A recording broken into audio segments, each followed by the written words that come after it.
አያስፈልግም። በቃ እኔ ቀድሜ ትቻለሁ። እኔ አልፈልግም። ፈርምና ተወኝ። ሰላም ጤና ይስጥልኝ። እንዴት ናችሁ? እኔ በጣም ደህና ነኝ፣ እግዚአብሔር ይመስገን። እናንተ አብርሽ ግን አይገርምም? ፈረንጁን ሩታን አግባት፣ ፈረንጁ ደግሞ አገባት አለሁ አለው። አይገርምም? እኔ ግን ማለት ነው ውዶቼ፣ ሩታዬ ከሱ ጋር ምን አጨቃጨቀሽ? 10 ጊዜ እየመጣሽ እኔ ይሄን ወረቀት ራሱ ማየት አስጠልቶኛል። እውነት ይሄን ወረቀት እያንጠለጠልሽ መምጣት ራሱ ጥሩ ነው ብዬ አላስብም። ምን አደከምሽ ከሱ ጋር?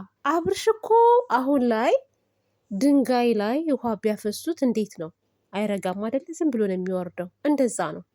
የፈለገ ነገር ብትይው አይሰማሽም። አይደለም አንቺን ቀርቶ እንግዲህ አባት ክብር ነው አይደለ እንዴ? አባቱን ራሱ ትናንትና እንደው መታገስ አቅቶት ጥሎት ነው ሄደው እኮ ልሄድ ነው ብሎ ማለት ነው። ስለዚህ አንቺ ይሄንን ነገር በሽማግሌ ማስጨረስ ትችያለሽ እኮ። እንዲፈረም ነው የምትፈልጊው? ሽማግሌ ጋሽ ያለ ቤተሰብ አለ። አይ ቤተሰብን አልፈልግም እንዲገባ በዚህ ጉዳይ ካልሽ ቀጥታ ፖሊስ ጣቢያ ትሄጃለሽ። ምንም ንዝንዝ እኮ አያስፈልግም። ቤተሰብ አንዴ ና ትሉታላችሁ። አንመጣም ካለ ቀጥታ ፖሊስ ጣቢያ ትሄዳላችሁ። የመጥሪያ ወረቀት ይሰጠዋል። ጎትተው ሳይወድ በግዱ ፍርድ ቤት ይቀርባል ማለት ነው። ከዛ ይፈርማል። አለቀ።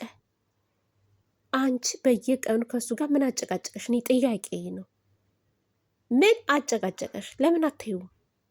አሁን እሱ አነጋገሩ ራሱ እንዴት ጥብርር እንደሚል ማለት ነው። አይተሹ ከሆነ ጥብርር በስርዓት እንኳን እየመለሰልሽ አይደለም ያለው። ኪስና ኪስ እጁን ኪስና ኪስ ውስጥ ከቶ እንዴት እንደሚያደርገው እኔ ስደሰት አይተሽ ስለምትቀኝ ነው። የኔ ደስታ ለአንቺ ጥሩ አይደለም። እዛ ራሱ ኩሪፍቱ በሄድንበት ሰዓት ስልክ እየደወልሽ ስትጨቀጭኝ ነበረ። ይሆን የሚላቸው ቃላቶች ራሱ ማለት ነው። ንቀሽ ለምን አትይውም? ከዛ በህግ መጠየቅ አለቀ። እንደ አንቺ ረፍት አትፈልጊም እንዴ? ይሄ ነገር እንዲቋጭ ከፈለግሽ ሩታ በቁርጥ ካደረገልሽ የአብርሽ ነገር ከጭንቅላትሽ ከአይምሮሽ እውነት እንደ ቁርጥ አድርጎልኛል ካልሽ ሂጂ ፖሊስ ጣቢያ። አለቀ። 4 ነጥብ። በደቂቃ ውስጥ ነው ሄደው የሚያንጠለጥሉት ማለት ነው። በደቂቃ ውስጥ። እኔ ስለማቅ ነው አይደለም።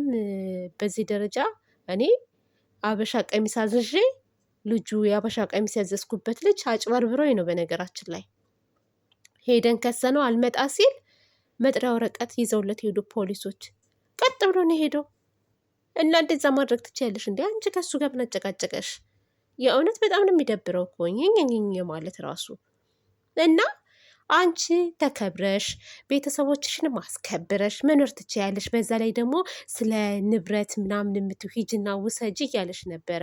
አንቺ ንብረት ምን ይሰራልሻል? ይህ ኮተት ምናምን ምን በአንድ ቀን ቪዲዮ በምትሰሩት እኮ ስንትና ስንት የቤት እቃሽን ማሟላት ትችያለሽ።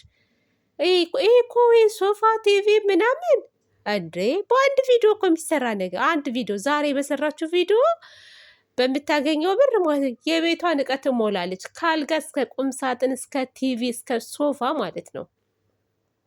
ይሄ እኮ በጣም ሲምፕል ነገር ነው። እነሷ ክብሯን ነው የምትፈልገው።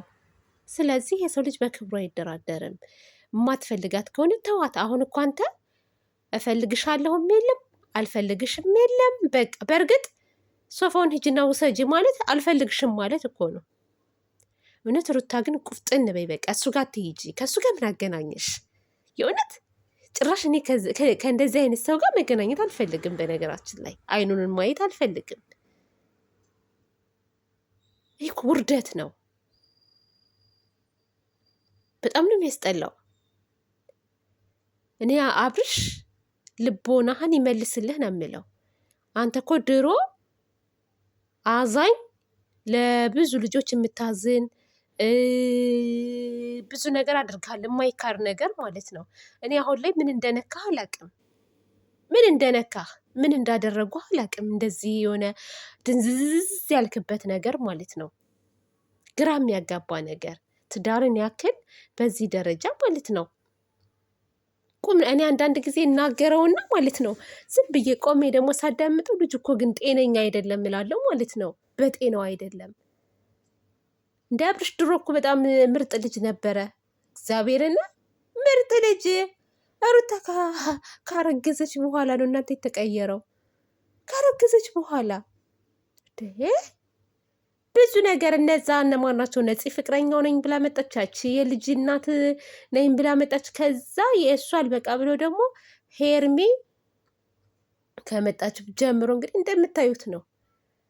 እንደምታዩት ነው። እና እኔ አላቅም ብቻ እኔ እነጋሼ ዝም ብላችሁ ልጃችሁን የሆነ ቦታ ብትወስዱት ብታጸልዩለት መልካም ነው ብዬ አስባለሁ። ምክንያቱም እኔ አብርሽ እንዲጎዳ ጎዳና ላይ እንዲወጣ የሰው ልጅ ማለት ነው መጨረሻው እንደዚህ ከሆነ አብርሽ መጨረሻው አያምርም።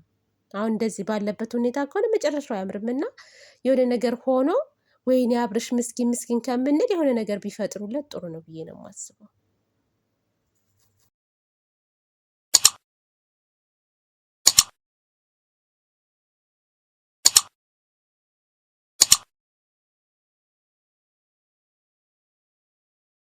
ተሰርተሽ የደራ ልጅ ተኩላ